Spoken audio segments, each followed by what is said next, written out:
In this video, I'm going to show you how to automate copying between Excel worksheets. Whether you're working with large data sets or repetitive tasks, this tutorial will guide you through all the steps. Let's get started. First, open your Microsoft Excel app and in the Sheet 1 put some text in cell C3. Now, I'll switch to Sheet 2, and I want to copy this text to cell B3.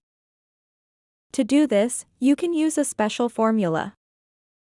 Type =, then open bracket and then mention Sheet 1 with exclamation mark, which is where the text "Hi" is located.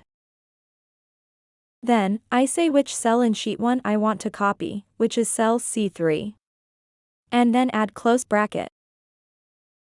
Now press Enter, and it connects the text from cell C3 in Sheet 1. If I change the text in Sheet 1, like making it "Hello" instead of "Hi," it updates in Sheet 2 automatically.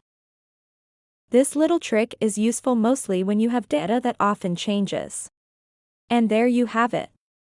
You've successfully learned how to automate copying between Excel worksheets, streamlining your workflow and saving valuable time.